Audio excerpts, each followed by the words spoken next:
My parents met in the late 80s, and they were both serving members of the military. Shortly after they met, both my parents were assigned to an Air Force base in Ontario. I was born there, and my brother followed shortly afterwards.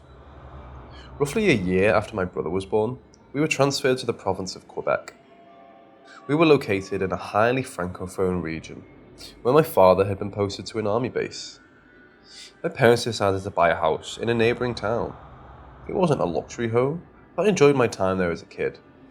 We had a large backyard, which I spent a lot of time in. The history of the house is unknown to my family. From the looks of it, the house didn't appear haunted. It wasn't bent out of shape. It was just a 1970s/80s cookie-cutter house in an ordinary middle-class neighbourhood. I suppose this might be one of many visions of what a basic family home would look like in North America. In this house, at 3 years old, everything started. We were what I thought was an average family, but happy and in good health. Nobody had any serious issues, the family dynamic was awesome, and my dad was incredibly creative and fun. For the most part, we were good children. We did well in our early school years, and we weren't too spoiled, especially because we couldn't afford to be. But my mother did everything she could to pamper me and my brother. She wanted a good life for us. She would save her money to ensure we always had new clothes and shoes for school. She always taught us good manners, to treat all people with respect and not to judge others. Despite their eventual separation, they remained to be amazing parents. They always did their best to offer us a good life. When we moved to this town, my mother sacrificed her service to follow my father's. I believe it was a fluke that they were previously posted to the same base, because in the 1980s, career managers were not as accommodating to service couples as they are now in Canada. She decided to use this opportunity to raise her children and look after the home until we were old enough to look after ourselves. Once you entered the front door of the house, there was a small square area for removing your boots and hanging your keys. There were 2 sets of stairs directly in front of you, one to the ground floor and one to the basement. Below and directly to the left, there was a bathroom, and inside the bathroom on the left side, there was a small storage space. The space was large enough to kneel down and walk into, so my dad used the space to develop the film since it was dark and a secluded room. While the restroom was on the left, my room was on the right, which was beside my parents' room. I had a small window in my bedroom on the left side that had a partial view of our large, fenced-in the backyard. I couldn't see anything though, since the window was located high enough on the wall, and I was almost at the basement level, plus I was just a little guy. I vividly recall many details. My parents purchased my first bed for me when we moved into their house. It was lifted up onto a metal frame and painted bright red, like a maraschino cherry. There was always a railing that my parents later took off when I became older. It was between the ages of 3 and 4, but well before kindergarten, before I experienced something so impactful that it would forever be burned into my head until this day. Most nights, we probably went to bed between 7 and 8 p.m. We were familiar with the routine and we followed it. We had a very military style of discipline in our home. Not only were my parents in the military, but so were the previous generations in my family, and that culture carried on. We weren't perfect kids, but I like to think we were well behaved. One night, which looks identical to all other nights as a child except for Christmas, I awoke in my cherry red bed. I knew it was late because it was dark outside from my window, but not so late that my parents were asleep, because I could just hear them talking upstairs with the TV on. I struggled to fall asleep, so I lay down on my bed, looking around the room like any curious child. I was getting uncomfortable, so I turned over to my left side, which would have been facing the door to my bedroom. It was dark enough in the room, but I was in my room long enough for my eyes to be well adapted to the darkness at this stage. The only light I had from my room was the gentle backside of a faint porch light, and any ambient light from the moon, if any. I looked around the room, and then I began to draw my attention to my bedroom floor. It had passively piqued my interest, because I noticed that the area located directly in front of my closed bedroom door was unusual. I remember being able to look at the surrounding walls, but not that specific area for some reason. I kept watching the black mass, and I looked away a few times, still looking around the room. I looked back on the door, and in the confusion, saw an opaque black figure in the outline of a person standing right there. It was probably about 8 feet away or so, give or take. I wasn't initially scared, and instead, I think I kind of giggled, thinking it looked like a person, and that some object in my room was obviously creating a very telling shadow of a humanoid. I kept looking into the shadows. I started to realize that something seemed strange. The shadow itself was not on the wall, it was off the wall, in the room, standing like a person and opaque black in colour. No light seemed to come through. It was not transparent. It was not translucent. It was a deep black hole. I was still confused, and I didn't put too much thought into it, so I kept gazing. In one moment, I was relaxed and intrigued as to what was causing the image in front of me. In the next, I was struck with paralyzing fear as I started to see the figure move towards me. It wasn't walking like a human, or something I even recognized on the planet at that moment in my life. There were almost no features. There was no face, but I could clearly discern the shape of the body, arms, legs, and so on. He resembled a man. When the shadow approached me, it didn't do so by walking. There was no fluid, human-like limbs moving around in a human-like or even earth-like fashion. The shadow would vanish, then reappear a step or two closer in a moment, as fast as a shutter can trigger on a camera. I didn't stop looking. I couldn't shout.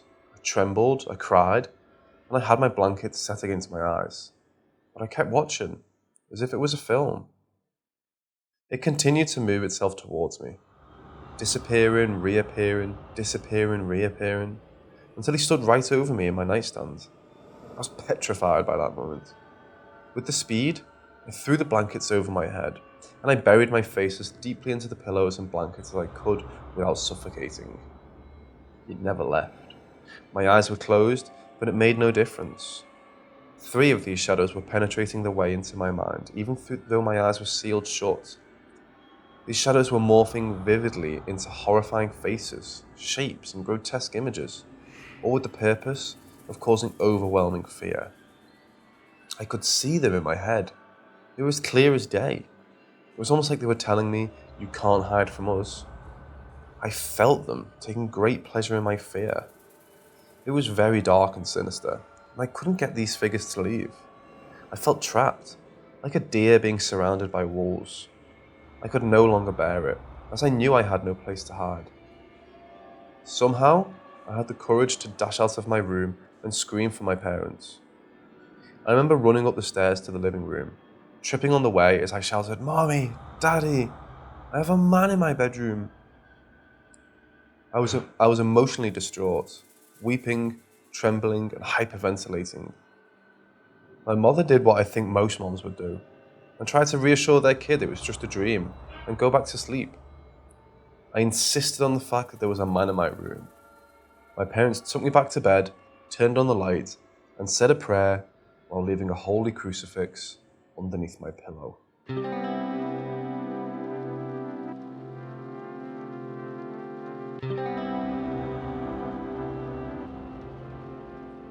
I was my dad's only child.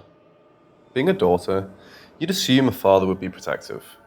I'd get beat regularly, and much worse. When you're 6, you'll do what you have to in order to survive, because running away is not an option. I suppose I knew it was coming. It was Friday night, and one night had fallen, and it was only my mother and I. The dreaded routine of beatings and grasping at the straws of futility would only be a matter of time. "Go, Lily. Go sit in the closet and wait for me."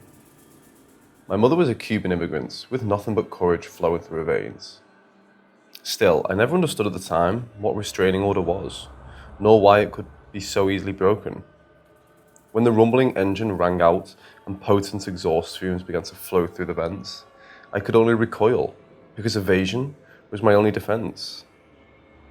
Predicting the level of his rage depended on the force of the car door slamming. So when it audibly shattered the driver's side window, I knew It was worse than ever. As a child, I assumed because of my environment, my anxiety would render me unable to move. I couldn't make split decisions. So when the door kicked down and I hear, "Helena, Helena, you bitch, that door better be unlocked," I likely was staying put, even if running was the best choice. By this point, I'd disassociated from my body by focusing on two ants on the floor, carrying piles of potato chip crumbs, when the thud of my mother's body hit the kitchen floor. I could unwittingly escape the horrors inevitable to come by staring at the spot on the wall and imagining myself watching from the other side of the room to cope until it ended, every single time. As for Mother, this night, no words were uttered. She never got a chance. "Lily, baby, Daddy's home. Come out and Daddy won't be mad." Muscles tensed agonizingly tight, I was frozen once again, tears streaming down my cheeks. I'd learned to cry silently. The stumbling, uneven footsteps on the first floor told me he was more inebriated than usual. And also it told me that Mom was really hurt. Usually she'd fight him with every fibre in her being, on his way to the staircase, despite it always resulting in bloodshed. And then, 1, 2, 3, the footsteps creaked up the steps. "Lily, here I come. Better be special for me tonight. Be a good girl and come out." Mum always instructed me to hide in a different place, but never thought to tell me to just leave. The internal force of my inability to react and the external evil of my impending death had me feeling acceptance. At only 6 years old, I was already prepared to die, and die horribly. 4, 5, almost up the steps. I'm a spider under a flashlight, wanting so terribly to make the decision to run to the bathroom and hide behind the curtain. Too frightened to act on it. "Mommy, if ghosts exist, then please do something." Then, that inevitable cracking of the broken top step. He's here. Dad was at the top of the steps. "The bathroom, the shower curtain, hide in plain sight. Do it, Lily, it's your only chance. The first place he'll look is the closet." I was screaming inside. Then I heard the bathroom door slowly creak open, steps moving inside. And the shower curtain? Metal against metal. He'd ripped it off the hinges. "No, Lily, there! Where could she be? Where did Mommy hide you this time?" Sweating, heart racing, fingers running up and down the delicate skin of my belly, and brush over the soft skin of my arms, over top of the already existing scars. How much worse will it get? How much more blood would I lose once again? Dad was just outside the bedroom, and then the footsteps halted, right outside the door. By the sound of the metal against the hollow door, I knew tonight he had a bat. Broke my legs with it once. I began to grip and pull at my clothes, and then I couldn't stop it. I began crying profusely, and in an effort to hopefully live, even if it meant disfigurement, I stood up and got ready to step out into the shadow of the 6-foot-tall, brooding figure bearing down on me. Ready to take the whipping, beating, or worse, that thing which would awaken me in sweat from my nightly terrors. "If baby girls are in the closet, come out, wherever you are." I'd accepted my fate, and then a dull, loud tack noise and vibration of the floor from a loud slam. Dad was so drunk, he'd fallen over. Maybe now I could run, but I couldn't get my legs to move. And then, the visual of my mom's bloody corpse flashed in my mind, and miraculously, something imperceptible caused me to jump and run.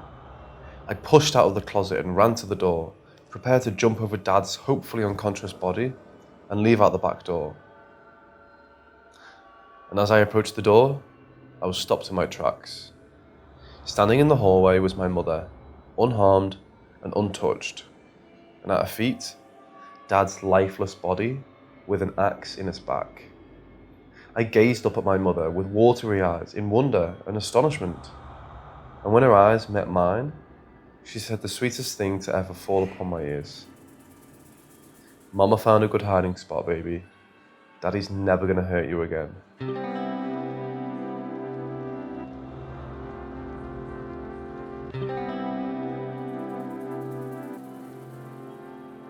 So on to the important part.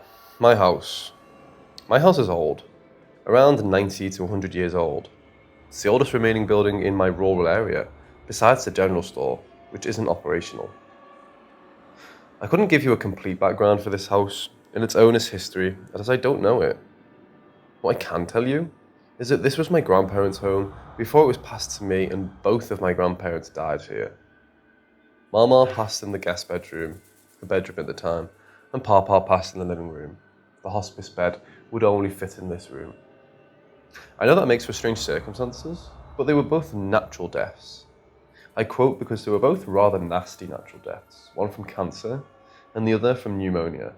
So no malice or foul play, as far as they are concerned, but not peaceful either. I'm honestly starting to think this house is haunted, or at least has something supernatural happening. I do not have the means to capture video or quality pictures, but I can at least tell you what I've seen and experienced. Maybe you can give me some advice. First, I started noticing this mist outside one of the living room windows. It's always the same window, but it isn't consistent. Like I couldn't plan a recording because it isn't always at a certain time all day. I've seen it 3 or 4 times now. At first, I tried to explain this away as the neighbour's washing machine. Ours does this.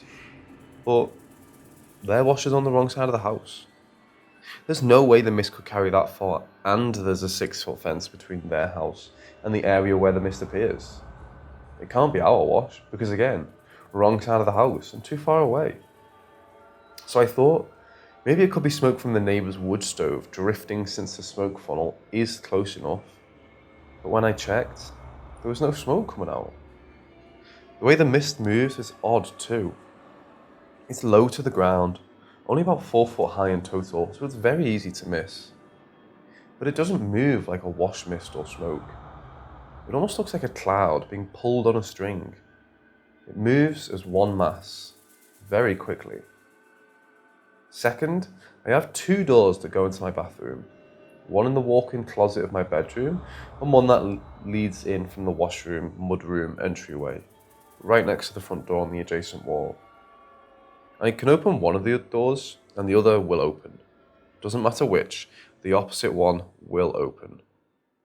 I could easily explain this away with loose latches, wallowed out latch holes, but the thing is, I can close the doors.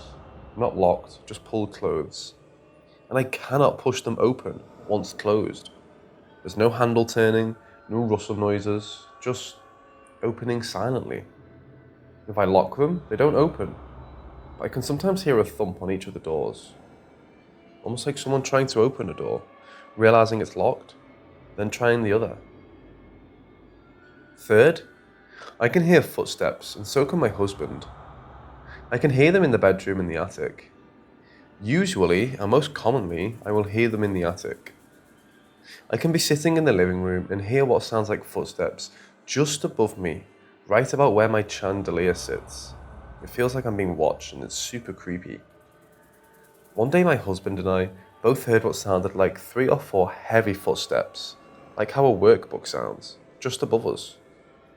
It was crystal clear and scary enough that we thought someone broke in. Without going into detail of my house layout, just know that this isn't an impossibility, and has happened in the past, because the ladder to the attic is in a screened-in porch adjoined to the house, and the door into the screened-in porch doesn't look, and neither does the pull-down door to the attic ladder. However, the door between the house and the porch does. He went up there with a gun and flashlight in hand, and there was nothing, not even a stray squirrel or bird. Sometimes I can hear them follow me around up there. If I leave the living room and go to the bedroom to grab something or change, etc., I can hear the thumps above me in the room I walked into. Only a couple of times have I heard them in the room with me. Footsteps a few feet from me, and only in the bedroom, the room that my grandpa slept in. My grandparents slept in separate rooms. The one that was his is now where my husband and I sleep. I've never heard them on the ground floor anywhere else. Fourth and last, there are unexplainable noises. These vary vastly and are not consistent. Twice we heard what sounded like 3 knocks, like how you would knock on a door. On the window of our room, or possibly the window of our walk-in closet. The windows are not far apart, and in the dark when trying to sleep, it can be difficult to accurately place sound locations, lol. Again, crystal clear and scary enough that my husband turned on his table lamp, threw on some shorts, grabbed the gun and a flashlight. All of this in, say, a minute max due to how everything is set up and where everything is. But probably less than that since he was pissed thinking someone was outside. He went out ready to confront someone, but there was no one anywhere to be seen, and there really are no places to hide. We have a chain link fence, and while it would be possible to climb over it and scuttle out of sight, it would be quite noisy and difficult in the dark. A flashlight could be seen easily, so I'd rule that out. We usually leave our gate open, so someone could easily just walk out of the yard, but you would have been seeing them going down the road at least, and there was nothing. This one especially scares me. I can't completely rule out this is some horrible prank, but I don't find that to be the most plausible answer either. We sometimes hear what sounds like items falling in other rooms. A couple times, I've heard what sounds like some of my dishes falling to the floor in the kitchen, only to go in there and find that nothing's been moved or broken. Sometimes it'll sound like some of my items in the spare bedroom or game room, what used to be my grandmother's bedroom, have slid off their shelves. Or it'll sound like the TV in there has come on.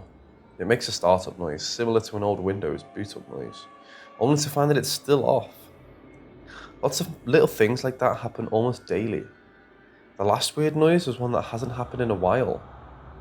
My husband uses an old 1994 Toyota long bed truck that used to be at my grandfather's. My dad gifted it to him because I love that truck and have a ton of memories with my papa in it. The passenger side door handle is broken on the outside, so he has to open the door from the inside for me to get in. Well, if you grab the handle on the outside, it makes a very distinct rattle noise. One night, as we were starting to drift off to sleep, we heard that distinct sound. We thought someone was trying to break into the truck. They wouldn't have found much, but that's not the point. My husband didn't own a gun at that point, so he grabbed a knife from the dresser top. It's still dark in the house at this point. He isn't turning on the light in the hopes that whoever it is won't run off. He quietly creeps through the closet, opens the door to the bathroom, opens the last door between the bathroom and entry, and peeks outside. He can't see anything, so he turns on the outside light. There's nothing there. No one around. Someone could easily have opened the other door, and probably would have tried at least, and could have gotten into the truck. There were no footprints, no sign of entry into the truck, nothing missing. The handle was in the correct spot. By this, I mean, remember it's broken?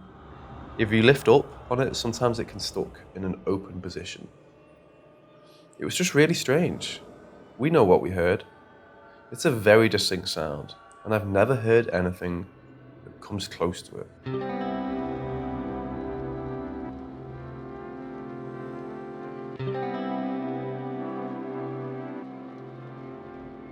I mountain bike a lot. I'm always outdoors, and I've seen quite a bit of odd things out biking. This one time though, I was on a new trail with my closest friend who I trust a lot. Not a very challenging trail. It's maybe around 3:30 PM. The trail is filled with rocks, tree roots, uphill and downhill sections and so on. Not the easiest to hike on foot. Anyways, we had just come off this downhill section, and my best friend and I stopped to take a sip of water and use our trail map to figure out where we want to go next. The trail was empty. No one was out there. I had just looked ahead of me and saw no one. And then I turned to my friend. It seemed staring ahead of us. I looked to see what he's looking at, and there was a frail, older man with a hiking stick. He has a canvas hat on and clothes that were too warm to be out on a 75-degree day. He came out of nowhere. He had no water or anything on him. Considering his age and the trail is not easy on foot, he seemed very out of place. But I had just looked ahead of us maybe 30 seconds prior, and then he was just 10 feet in front of us when I saw my friend staring at him. He's walking towards us, staring at us. I get a very uneasy feeling as he's coming close. Now, granted, I wasn't feeling he was going to do us harm or anything, but something just wasn't right. As he was passing in between us on our two bikes, he says, It's a nice day, isn't it? It keeps walking. We say yes, it's beautiful out. My friend looks to me and I can tell he feels the same way I do. We've both biked with each other for years and have met our fair share of weird people and people strung out on drugs on the trails. Anyway, my friend says, "Did you see that guy?" I said, "Yeah, I saw him." We looked back at this conversation, maybe 10 seconds, he was gone. Behind us was an uphill section that we had just descended, full of rocks and roots, slippery stuff. My friend snaps back at me and he says, "He's gone. What the hell?" We proceeded to turn around and bike back up the hill, and around the corner and down another section as the trail does not deviate from this set path. The old man is nowhere to be seen. There's just no explainable way, at the pace this guy was walking, that we did not catch up to him on the bikes that traverse this terrain with ease. It still creeps me out to this day. My friend and I talk about it still, and refer to it as the ghost on the trail. We've never been back to that trail. I bike around that area still.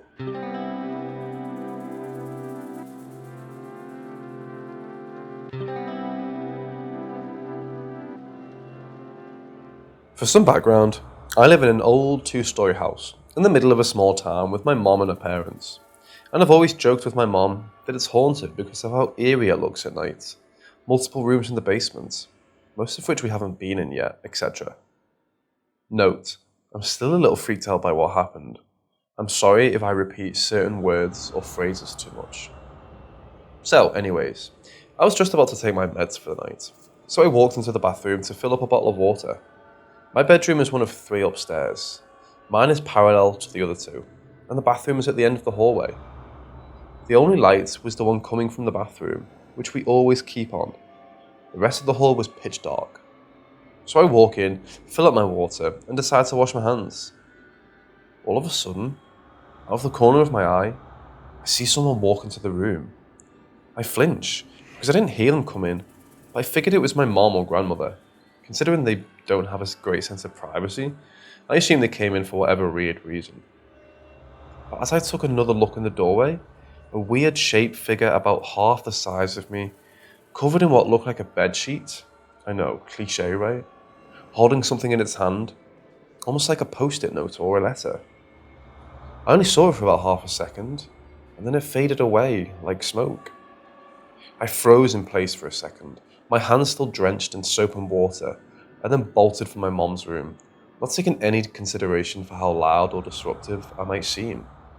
I was scared shitless, to say the least. I still kind of am. I just can't shake the fact that whatever I just saw, or whatever I just think I saw, gave me a physical reaction. In the midst of writing all this, I wanted to delete it all, in worry that I was overreacting, but you all might not believe some timid 14-year-old, understandably so. So I guess this post has no purpose besides something to ease my mind. I love writing, and letting things out like this is my biggest coping mechanism.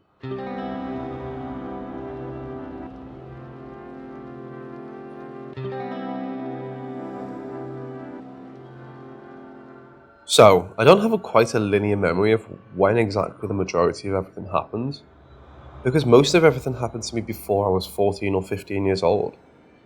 Only a couple of things or less have happened in my adult life, but they were significant to a degree. Some of my earliest memories are entities or beings in my room. They were always the grey alien type. There has only ever been one in my room twice. All other experiences that I can remember have had at least 3. I think my earliest encounter was when I went to the back of our property with our dog. We had a chicken coop, and in separate a barn that had stables and raised and ground level portion. Looking under the raised portion, there was a being. It was non-human, and it was a grey or white colour, and it was just sitting there staring at me. I was so frightened, I ran back to the house, and I never told anyone. It was small. If it had stood up, it would have been smaller than the average adult. The next encounter I remember didn't involve seeing any beings, but a missing family member. I went into my grandmother's room, and she wasn't in her bed or in the house. I ran to my mom's house on the back of our property, and she took us back to the house And when we got back, my grandmother said she'd never left her bed. I was in bed with my mom one night, in my grandma's room, where I normally slept. I have been and was terrified to sleep alone until I was around 15. No one knows why. And all of a sudden, I was woken up because the entire room filled with a blue light. I was so scared that I never looked from under the covers, and my mom wouldn't wake up when I shook her. When she finally woke up, the room was back to normal, and we looked everywhere for a source of the light, thinking it might have been the TV, but the TV was off. We never knew what happened. Once again, I was in the bed in my grandma's room, and I woke up in the middle of the night. At the foot of the bed were 3 non-humans. They were wearing my clothes. I just watched them, mainly because I was paralysed with fear. But after watching them for a while, they just walked into the bathroom, and I never saw them again. In college, I had a very weird experience. I was in my apartment. I moved out to a city about 45 minutes away, and I have a roommate in a very large 2-story apartment with multiple bedrooms and bathrooms. And I was dreaming. But the dream was so real, and I was aware of everything. I was even wearing the clothes I fell asleep in. All of the lights in the apartment were off except for one, and it was in my laundry closet upstairs in the landing. I remember running through my apartment upstairs, afraid of something. It began in my bedroom.